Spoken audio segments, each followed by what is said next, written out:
Hello everybody, today I am going to show you how to make a shape tool and how to use them in your illustration. As you can see in that layer that I selected, that layer has a base color, and on top of it, these are multiple layers of shape tool that I created. You can basically use just one shape tool and size and transform them and put them on multiple layers. Here's how you can make a shape tool. Pick any photograph that has a really cool complex texture. Go to select color range and you'll come to this interface. I usually like to pick the shadow and keep playing with it until you think you got a cool shape. Once you're done, click OK. Then you see the selection area on the image. Once you have that, make another layer on top and fill the color in the selected area. Make sure your color is visible and easy to spot. In this case, I use red. If your color has low opacity, fill it in multiple times to make it more visible. Make sure your selection is still on. Go to Window, Path, and select the circular icon I just did. You see that path has been created. Next, go to Edit, then select Define Custom Shape. Then you see the box show up and give it a name. Go OK to save. Select the Shape Tool icon, vertical toolbar. You see the Shape Tool modification bar on top, on that arrow down icon next to Shape and the window. All the way down, you see your newly created Shape Tool. Select that and make sure you're still on the Shape Tool.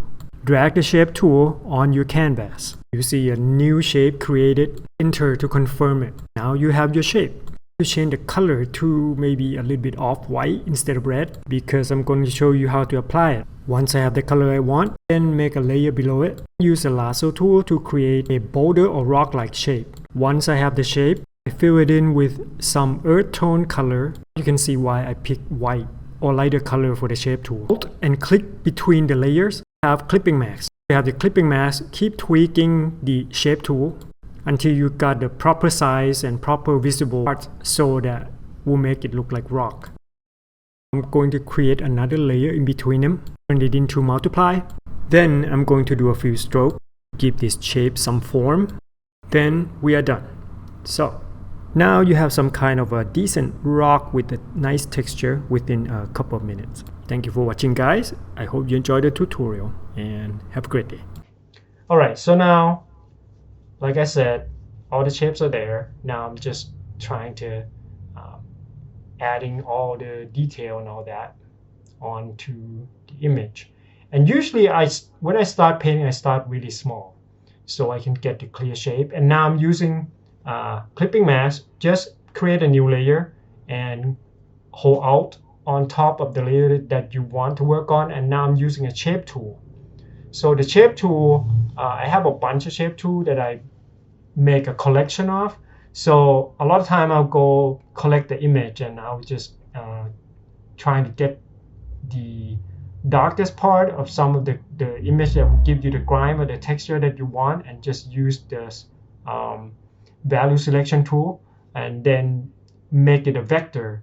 So you can have all the shape that you can resize to be big and to be small. And when you put those shape on top of the existing shape that you have, the bigger shape, it creates this nice texture on top of the shape that you painted on. So this shape tool are pretty cool. And I just make a copy of that shape and put clipping mask onto the other pieces.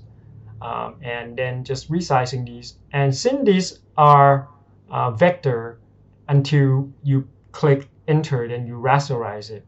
And a lot of time, if the size are not that much different, you can still make it rasterized and it will be pixelated, but you won't be able to notice them. Then once I have all this shape, then I can go in and you want to edit those shapes, you have to rasterize it. Then I can go in and delete it and making some nice shape on top of this shape with the stark different in colors.